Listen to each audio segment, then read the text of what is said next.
Assalamualaikum sahabat. Inna lillahi wa inna ilaihi raji'un. Pada tanggal 6 Februari kemarin, musibah menimpa saudara-saudara kita di Turki. Gempa berkekuatan 7,8 skala Richter meluluh lantakkan Turki dan Syria. Ratusan ribu korban berjatuhan, korban nyawa, harta, benda tak terhitung jumlah. Di antara hujanan berita duka, terselip keajaiban-keajaiban yang terjadi. Seorang anak perempuan bernama Asia selamat setelah terjebak dalam runtuhan selama 96 jam. Seorang bayi yang baru dilahirkan selamat setelah berjam-jam terjebak reruntuhan gedung. Sang ibu meninggal dalam melindungi bayinya. Masih banyak cerita keajaiban yang terjadi dalam gempa Turki. Tapi apakah benar ada keajaiban atau mukjizat? Atau hanya kebetulan belaka? Yuk kita belajar pandangan Islam tentang keajaiban. Sebagaimana dalam Al-Quran dan hadis, Islam mengajarkan bahwa mukjizat atau keajaiban merupakan bukti kekuasaan dan keagungan Allah Subhanahu wa Ta'ala. Allah Subhanahu wa Ta'ala berkuasa atas segala sesuatu, termasuk peristiwa yang tidak dapat dijelaskan secara ilmiah.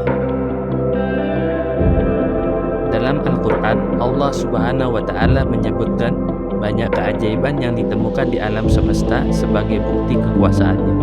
Misalnya, Allah Subhanahu wa Ta'ala berfirman dalam surat An-Ankabut ayat 20. Dan sejak kami memulai penciptaan yang pertama, kami mengulanginya penciptaan yang kedua.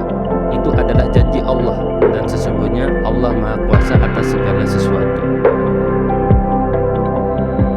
Selain itu, Nabi Muhammad SAW juga banyak berbicara dalam hadis tentang mukjizat yang terjadi pada masanya.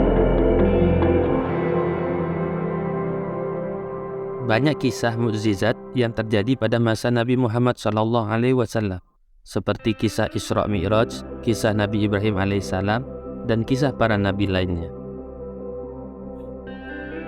Meskipun Islam mengakui adanya keajaiban, namun tidak semua kejadian yang tidak dapat dijelaskan secara ilmiah disebut keajaiban.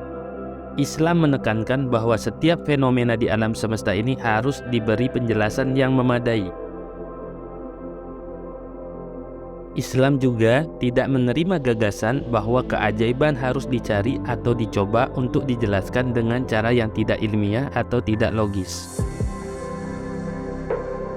Demikianlah pandangan Islam tentang keajaiban atau mukjizat. Bagaimana sahabat? Semoga menjadi bahan pembelajaran untuk kita semua. Dan jangan lupa subscribe, like, dan komen.